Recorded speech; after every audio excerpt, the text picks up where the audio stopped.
So heart failure is quite a broad, as many causes, so it can be quite variable. Often one expects that the patient who has heart failure will get a shortness of breath, and that's a very common feature. They can also get swelling in their legs.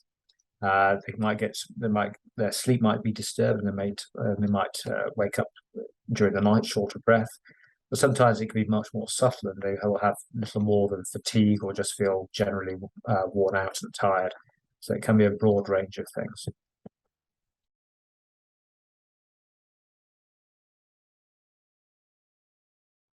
Well, the patients most at risk of having heart failure are, not surprisingly, those who've had previous problems with their hearts. They may have had heart attacks in the past or an operation on their heart. But heart failure also becomes much more common as people get older. So it's a very important cause of shortness of breath in people who are in their 70s, 80s, and so on. So I suppose that age is a very important factor in heart failure.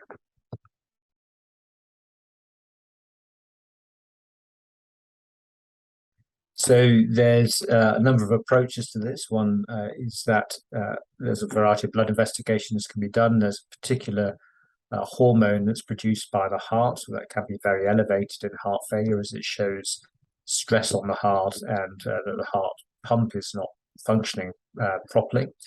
If that is high, then the next step would usually be an ECG, heart tracing, and an echo, which is the ultrasound of the heart.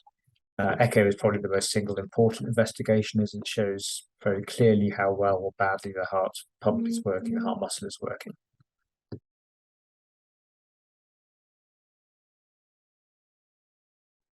The prognosis of heart failure without treatment is very bad.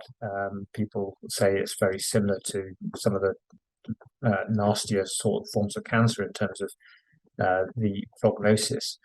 The medication that's been invented and has developed over the past 20 to 30 years has changed that to a significant degree. So it's reduced mortality very significantly, as well as helping with symptoms.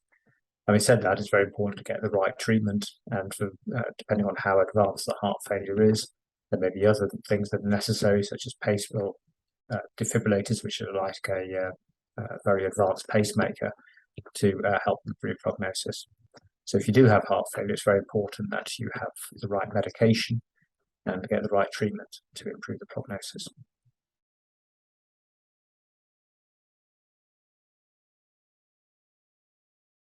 So the first part of the management of heart failure is to identify a cause and try, if it's at all possible, to reverse the cause of it, to do so. So sometimes it's necessary to have a valve operation.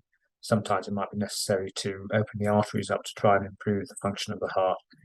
Investigations help determine whether or not that is appropriate, but and often, unfortunately, it is damage that is irreversible. So you can't have a sudden turnaround in terms of heart function. In that case, medication is the most important thing, and most of this medication is lifelong. There's a combination of different tablets for that. Obviously, your doctor, when they see you, will advise on exactly what the appropriate combination of tablets will be. To make you feel better, it's often tablets called diuretics or water tablets, which help to get rid of the excess fluid that builds up in heart failure. And there's also another group of tablets that help improve the prognosis for the heart failure itself.